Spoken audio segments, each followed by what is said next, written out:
மதுரை தூத்துக்குடி இடையே அருப்புக்கோட்டை வழியாக புதிய ரயில் பாதை அமைக்கும் திட்டம் தமிழ்நாடு அரசின் மறுப்பு காரணமாக கைவிடப்பட்டதாக மத்திய ரயில்வே துறை அமைச்சர் அஸ்வினி வைஷ்ணவ் கூறியுள்ளார்.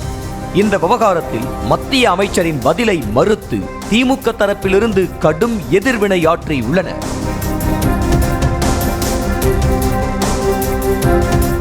மதுரை தூத்துக்குடி இடையே அருப்புக்கோட்டை வழியாக 143.5 கிலோமீட்டர் தூரத்திற்கு புதிய ரயில் பாதை அமைக்கும் பணி நடைபெற்று வந்தது.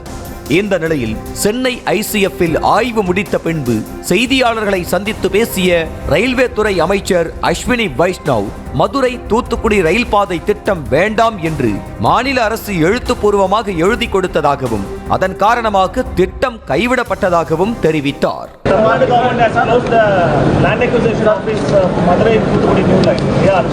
Because the state government gave it in writing that they don't want this project.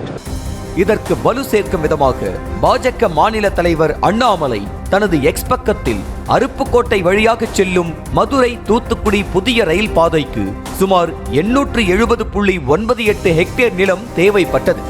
ஆனால் தமிழக அரசு வெறும் 74.87 ஹெக்டேர் நிலத்தை மட்டுமே கையகப்படுத்தியுள்ளது என்பதை மத்திய அமைச்சர் வெளிச்சம் போட்டு காட்டியுள்ளதாகவும் திமுக அரசின் நத்தை வேக செயல்பாடு இப்போது அருப்புக்கோட்டை மக்களின் பொருளாதார வளர்ச்சிக்கு பெரும் தடையாக மாறி இருப்பதாகவும் பதிவிட்டிருந்தார். அஸ்வினி வைஷ்ணவின் பதில் பெரும் அதிர்ச்சியை ஏற்படுத்த அவர் கூறிய காரணம் உண்மைக்கு மாறானது என சில ஆவணங்களை காட்டி திமுக தரப்பிலிருந்து மறுப்பு தெரிவிக்கப்பட்டுள்ளது. அதில் 2024 ஆண்டு ஆகஸ்ட் 19ஆம் தேதி மத்திய அமைச்சர் அஸ்வினி வைஷ்ணவிற்கு முதல்வர் மு.க. ஸ்டாலின் எழுதிய கடிதத்தில் தமிழ்நாட்டில் மேற்கொள்ளப்பட்டு வரும் ரயில்வே திட்டங்களுக்கு போதுமான அளவிற்கு நிதி ஒதுக்க வேண்டும் என்று கேட்டுக்கொண்டதாக கூறப்பட்டுள்ளது. என்னென்ன ரயில்வே திட்டங்களுக்கு நிதி ஒதுக்க வேண்டும் என்பதை பற்றியும் அக்கடிதத்தில் இணைக்கப்பட்டிருந்தது. அதில் மதுரை தூத்துக்குடி ரயில் பாதை திட்டமும் குறிப்பிடப்பட்டிருந்தது. இவ்விவகாரத்தில் ரயில்வே அமைச்சர் அஸ்வினி வைஷ்ணவ் தலையிட்டு உடனடி தீர்வு காண வேண்டும் என்றும் முதல்வர் மு.க. ஸ்டாலின் அக்கடிதத்தில் வலியுறுத்தியிருந்தார்.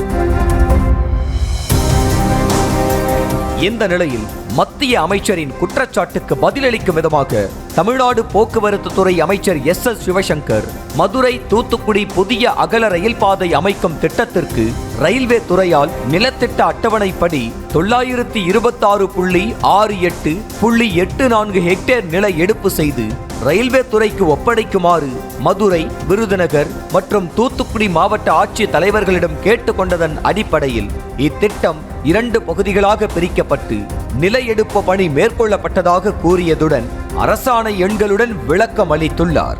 மேலும் தமிழ்நாட்டின் திட்டம் என்றாலே ஓரவஞ்சனையுடன் பார்த்து புறக்கணிப்பதா என்று அமைச்சர் எஸ் சிவசங்கரும் அரசு தரப்பில் மத்திய அமைச்சருக்கு கண்டனத்தை பதிவு செய்துள்ளார். முன்னதாக முதல்வர் மு.க. ஸ்டாலின் கடிதத்திற்கு கடந்த மாதம் 19ஆம் தேதி பதிலளித்துள்ள மத்திய ரயில்வே துறை மீளவிட்டானிலிருந்து மேலமருதூர் வரை 18 கிலோமீட்டர் தூரத்திற்கு பணிகள் முடிந்துள்ளதாகவும் மீதமுள்ள பகுதிக்கு சரக்கு போக்குவரத்து அதிகம் இருக்காது என்பதால் திட்டம் நிறுத்தி வைத்திருப்பதாக பதிலளித்திருந்தது. தூத்துக்குடி நாடாளுமன்ற உறுப்பினர் கனிமொழியும் இத்திட்டத்தை விரைந்து முடிக்கும்படி தொடர்ச்சியாக மத்திய அரசை வலியுறுத்தி வந்தார். இவ்வாறு தமிழ்நாடு அரசும் அத்தொகுதி எம்பி கனிமொழியும் மதுரை தூத்துக்குடி ரயில் பாதை திட்டத்தை விரைந்து முடிக்க தொடர்ந்து வலியுறுத்தி வந்த நிலையில் தமிழ்நாடு அரசின் வலியுறுத்தலால் திட்டம் கைவிடப்பட்டது என்று அஸ்வினி வைஷ்ணவ் கூறியிருப்பது உண்மைக்கு புறம்பானது என திமுக தலைமையிலான தமிழ்நாடு அரசு வெளியிட்டுள்ள ஆவணங்கள் மூலம் தெரிய வருகிறது.